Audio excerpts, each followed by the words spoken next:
Yamael pour une nouvelle partie de EDH Multi sur Copiatrice toujours. Alors je sais, j'ai promis que je testerai Magic Online et Magic Arena à l'occasion, mais pour l'instant c'est pas vraiment au programme. Alors je vous propose aujourd'hui une partie avec le général Makar, The Gold Cursor, donc en français Makar au toucher d'or, issu de Terros. Alors je sais pas si vous vous rappelez de ce commandant, à part si vous avez regardé la dernière vidéo, parce que vous voyez ce qu'il fait. Mais je l'ai sélectionné déjà parce qu'il me plaisait, et parce qu'il ne paye pas de mine. Donc c'est un général qui en général ne suscite pas trop l'aggro des autres joueurs, vu qu'il considère qu'il n'est pas très violent, et contrairement à d'autres généraux mono noirs ou même mono bleu ou multicolore, il va plutôt passer inaperçu en début de partie. Ça va lui permettre de s'installer. Enfin voilà, c'est un peu une excuse en même temps de dire bon, il est pourri, ok, il est nul, mais comme ça au moins les gens t'attaquent pas. Donc je vais essayer de vous montrer cette partie en accéléré parce qu'elle dure assez longtemps. On est 4 joueurs. Donc il y a Lord Cthulhu, Unstable, Momo. Alors non, Momo il était déconnecté, je l'ai viré. Moi. Et le dernier ça va être Riku, qui va pas tarder à arriver. Alors, attends, est-ce que je peux jumper? Ça y est, au début de la partie. Ça y est, c'est parti. Donc Riku qui joue Admiral Beckett Brass. Donc il donne plus en plus en pirate, et si vous attaquez avec 3 pirates non bloqués, vous gagnez le contrôle d'un permanent ciblé. Ce qui, je vous le dis, n'arrive pas souvent, parce que en général on fait tout pour qu'il y ait maximum 2 pirates non bloqués. Donc Lord Cthulhu qui joue Omnat, la version 2 je crois, la deuxième version d'Omnat. Et 2 decks mono noirs, donc Unstable qui joue Tiny Bones, qui vous fait piocher, chaque fois que l'adversaire défausse une carte, vous piochez une carte. Attends, ça va trop vite là, j'ai pas le temps d'expliquer. Et qui peut faire perdre 10 à chaque adversaire pour 6, à condition qu'il n'ait pas de carte en main. Et enfin, moi qui ai ma carte, donc il est 2-3, c'est un humain, et quand il devient dégagé, exiler la créature ciblée et créer un jeton or. Jeton qui peut se sacrifier pour faire un mana. Donc là la partie commence. Tiny Bones a joué une quête de la pierre de Nil et une Anvil of Bogardan, donc enclume du Bogardan. Donc très bonne carte dans son deck, puisque l'enclume fait qu'on pioche 2 et qu'on se défausse d'un au lieu de piocher 1. Ce qui va permettre de déclencher Tiny Bones à chaque fois, et il piochera une carte, 4 cartes par tour. Enfin une par tour, donc 4 par tour de table. Et la quête de la pierre du Nil qui fait que si un adversaire n'a pas de carte en main à son entretien, il se prend 5. Donc je vous dis, cette vidéo va sûrement s'intituler La puissance du mono noir, puisque Tiny Bones et Makar vont faire régner la terreur sur ces decks multicolores. D'ailleurs, en tout début de partie, Lord Cthulhu a proposé à Riku une alliance. Il a dit on fait les decks multicolores contre les decks mono noirs. Et Riku n'était pas spécialement intéressé. Mais il aurait dû. Parce que vous allez voir ce qu'un deck mono noir peut faire. Et encore, pas tout. Donc je vais vous passer la partie en accéléré parce que sinon elle est longue. Elle dure plus d'1 heure, je crois. Donc moi en fait ce que je fais, c'est que j'ai posé un tambour de sautefeuille qui me permet d'engager ma carte, puisqu'il faut qu'il se dégage pour que sa capacité s'active. Donc le truc c'est qu'il faut d'abord pouvoir l'engager, et c'est pas toujours possible. Donc avec un tambour de sautefeuille, on est tranquille. Lui il pose son général, donc il va lui permettre de piocher chaque fois qu'un adversaire dépose. Le but étant évidemment qu'il n'y ait plus personne n'ait de carte en main pour pouvoir activer son enchantement et son général qui vont faire des blessures à gogo. Donc voilà comment la partie commence. Lui il pose son général qui, je vous dis, est pas... J'aime bien le dessin, il est rigolo. Avec la petite mémère bien ronde, bien rondouillarde. Mais c'est vraiment pas très fort. Enfin c'est un bon lord, puisqu'il y a des 3-3 pour 4, il donne plus en plus à tous les pirates. Mais la condition de devoir avoir 3 pirates qui passent pour contrôler un permanent, prendre le contrôle de n'importe quel permanent, c'est fort. De n'importe quel permanent, c'est fort. Mais il faut taper avec 3 pirates, quoi. Donc si l'adversaire a au moins un bloqueur, il t'en faut déjà un certain nombre. Voilà, il peut être les plombs dans le chat. Il a renversé son café. Tiens, en parlant de café.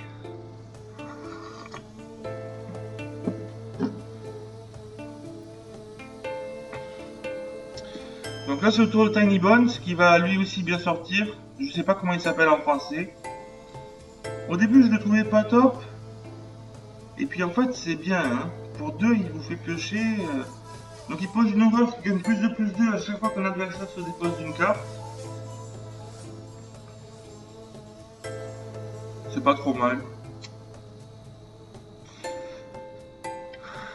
C'est pas trop mal, mais pour l'instant moi qui ai posé ma carte, j'ai plutôt dans l'idée d'exiler Tiny Bones parce que avec l'enclume, donc tout le monde pioche un supplémentaire et se dépose 2 à chaque passe de pioche. Donc ça active à chaque fois Tiny Bones et il va piocher 4 par tour. J'ai déjà dit, mais bon, je peux pas le répéter. Donc j'ai l'intention d'exiler Tiny Bones avec ma carte pour l'empêcher de piocher. Là j'ai été déconnecté pendant un moment, j'avais peur que la vidéo soit coupée en 2 à cause de ça, mais finalement ça n'a pas été le cas. La vidéo est complète.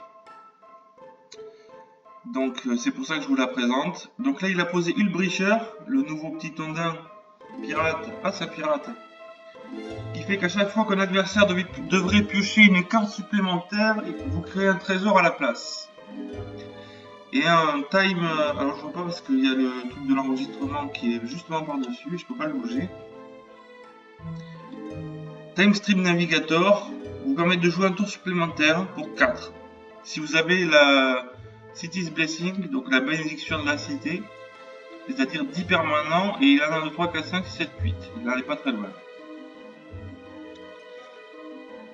Donc, ma carte s'active au début de mon tour.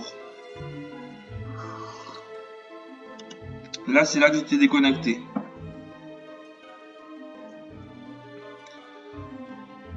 Voilà, je m'excuse.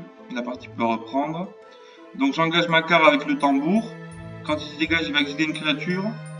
Moi, je pensais exiler Tiny Bones ou Hullbreacher. Je pense que c'est les 2 plus grosses menaces. Et puis lui, il va décider de lui-même d'exiler Hullbreacher. Donc, je dis, ouais, d'accord. Mais en fait, à bien y réfléchir après coup, Tiny Bones c'était un meilleur choix, je pense. Plus menaçant. Enfin bref, peu importe. Du coup, je crée un jeton or.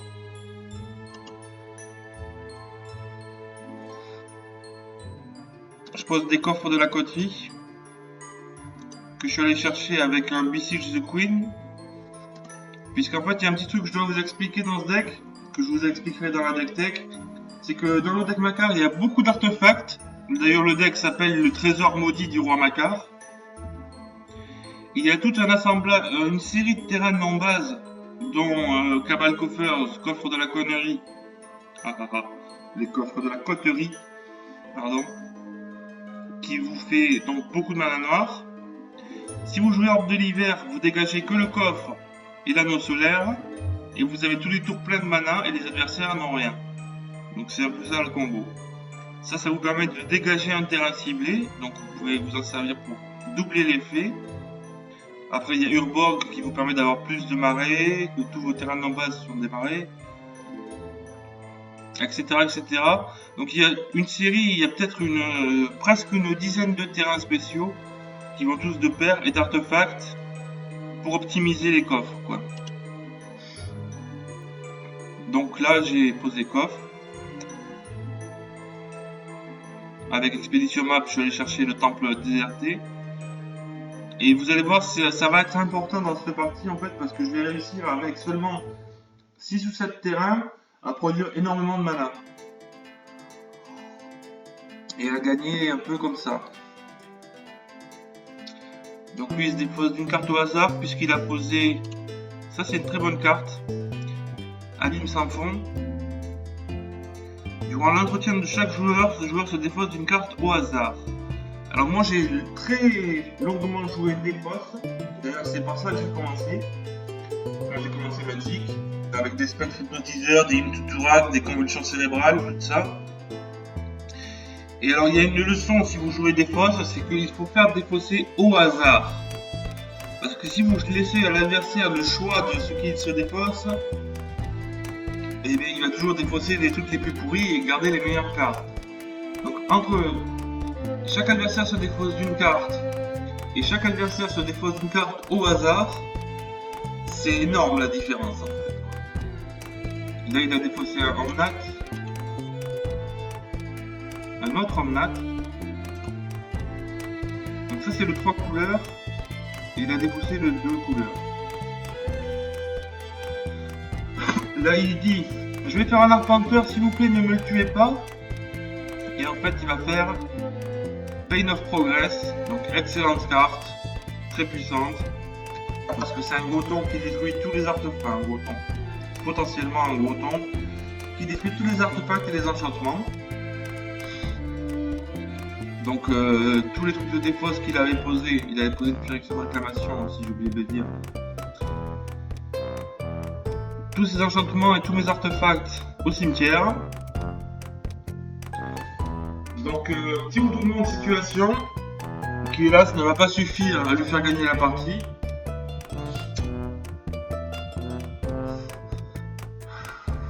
Mais c'est bien joué de sa part. De toute façon, moi j'aime pas les parties où on aplatit les adversaires. Moi j'aime qu'il y ait de la compétition.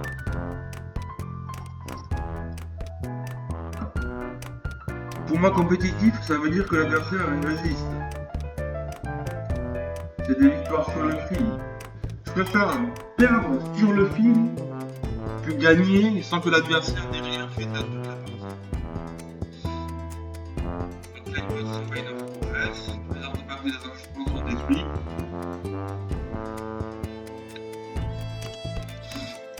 Je sais pas pourquoi son général est mort. C'est moi qui l'ai exilé avec ma carte. En tout cas, Tiny Bones n'est plus sur le champ de bataille. Et lui, il a une 9-9.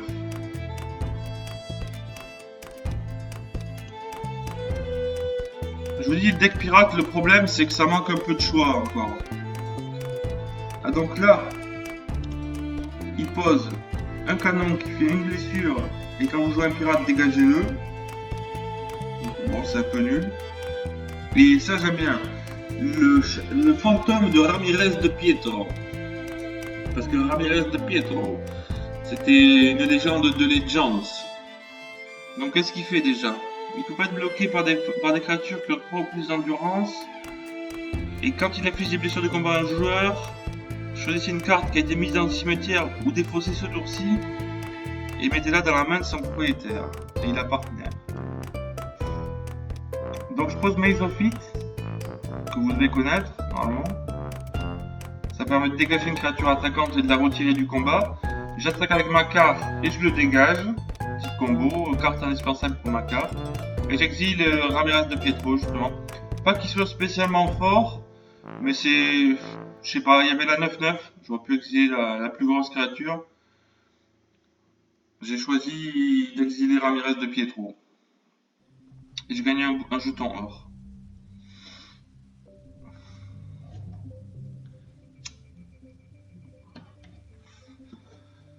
Je vous la passe en accéléré la partie, je vous dis. Parce que j'ai remarqué que si les vidéos sont trop longues, ça devient un peu chiant au bout d'un moment. Et je pose, vous voyez, là j'ai que 6 terrains, dont un Maze of It, d'ailleurs qui ne fait pas de mana. Et pourtant je peux poser un truc à 7, grâce au coffre. Tout repose sur le coffre dans cette partie, et même dans ce deck bien souvent. Qui me permet d'aller chercher Urborg. Donc 3 tuteurs, 3 terrains. Pour l'instant. Et avec Urborg, Deserted Temple, coffre de la coterie, je vais avoir beaucoup de mana.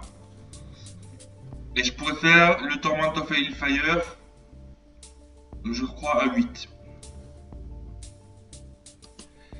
Là, il y a un Imperial Seal qui se balade. Apparemment, je sais pas c'est à qui il était.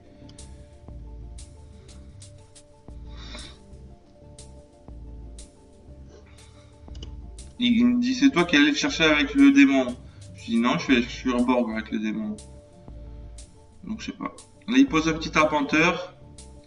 Si un joueur a une carte ou moins dans sa main à l'entretien, il se prend 2.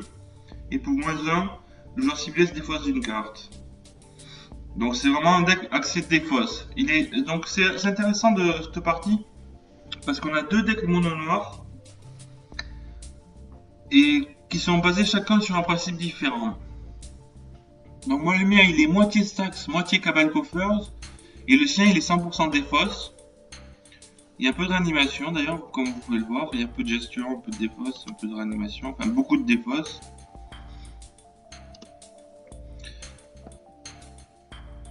Donc chaque deck est différent. Et là j'ai aussi un Bloodghast qui est au cimetière. À ne pas oublier. Et là on sait pas trop pourquoi le pirate a concédé. Il avait encore des chances de faire des trucs, mais apparemment on sait pas trop pourquoi il a déconnecté.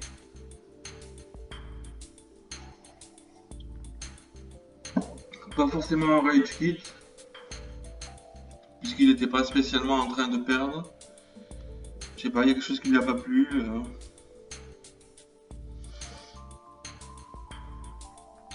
Donc là, le problème commence à être qu'on n'a plus de cartes en main, quoi. Moi j'en ai 3, mais il y a 2 terrains. Lui-même n'en a que 2, le défausseur, fou. Et Omnat n'avait plus que son arpenteur de ça. Je savais pas qu'elle existait en vert bleu. D'accord, donc Nissa est vert bleu maintenant. Donc elle a plusieurs effets. Elle coûte X. Regardez les X, la carte de suite de bibliothèque, si un terrain ou une créature avec un coût couverture de mana égal ou inférieur au nombre de loyautés qu'elle a, vous pouvez la mettre sur le champ de bataille.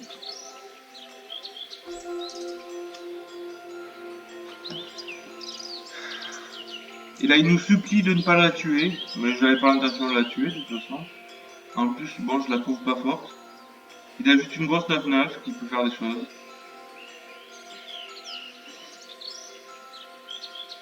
D'ailleurs, il est un peu triché parce que je lui avais dit que je sacrifiais mes artefacts, donc il aurait pas dû être 9-9.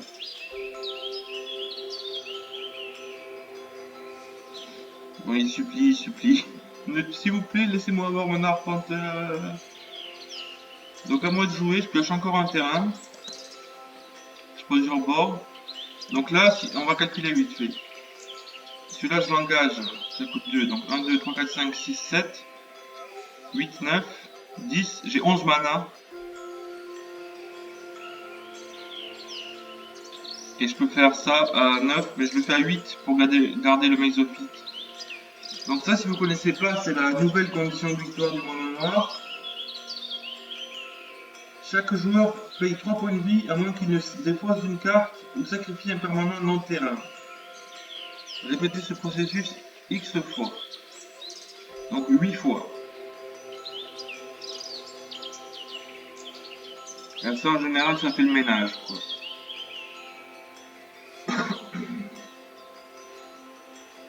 Je pense qu'ils vont tous payer les points de vie.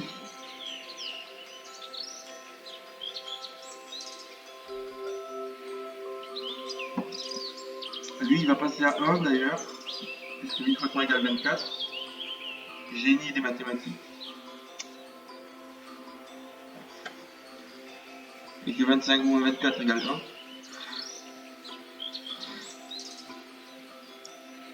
Ils réfléchissent quand même.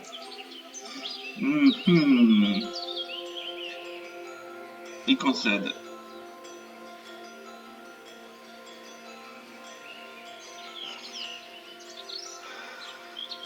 Et là je lui mets 6 en plus, donc il passe à 6.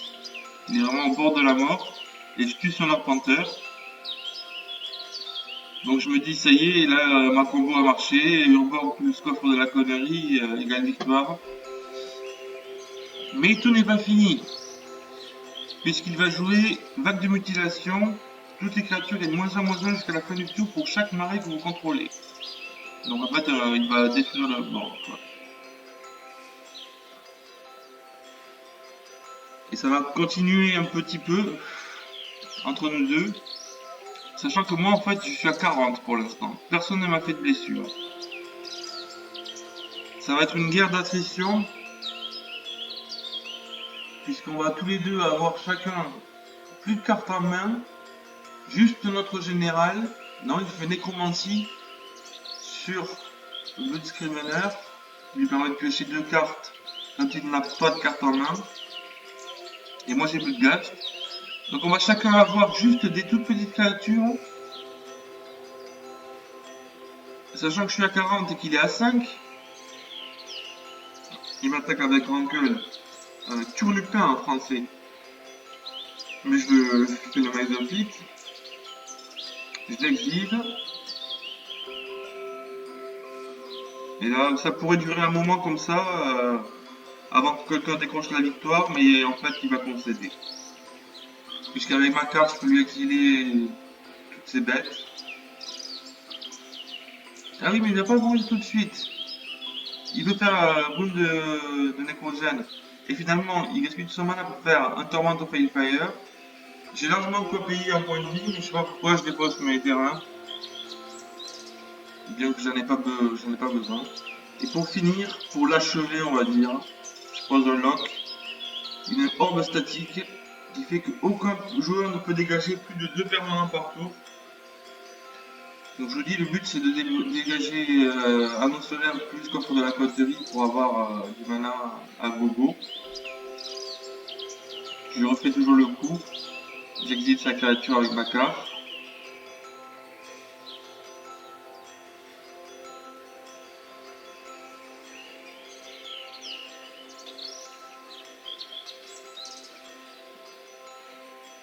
Et voilà comment ça va se terminer. Il a quand même réussi à faire son Torment of Hellfire. Mais trop tard. D'ailleurs, quand je vous dis que le package de land mono black est important, il comprend un Nykthos d'ailleurs, qui est un coffre de la coterie en moins bien. Et donc il pioche un Exsanguinate. Mais je lui rappelle qu'il ne pouvait pas dégager plus de 2 terrains. Il a dégagé tous ses terrains. Ah ouais, il ne pouvait pas. Il avait quoi d'autre? Un truc qui fait des fossés. Vous voyez ce que peut faire ma carte.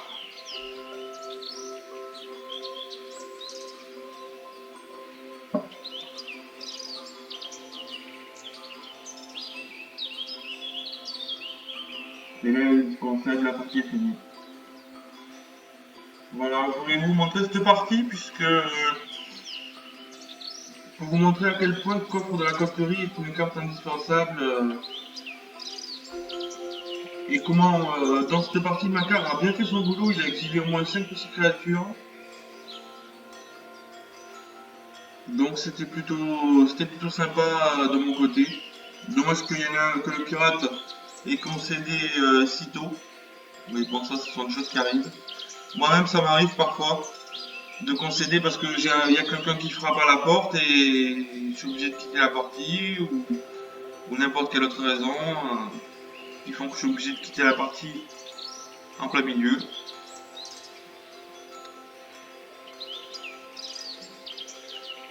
Voilà, c'était tout ça, tout simplement pour vous montrer un peu le mode deck mono noir et ce que vous pouvez faire avec. Après, si vous faites un deck mono noir, quel que soit le général, vous allez pratiquement toujours, dans tous les decks, mettre coffre de la coterie, Urborg, et tout cet assemblage de terrain que je vous montrerai dans la deck tech de matin. Pour faire des gros drains de vie, des gros Torment of Hellfire. Donc je vous montrerai ça dans la deck tech. Ciao! Merci d'avoir regardé.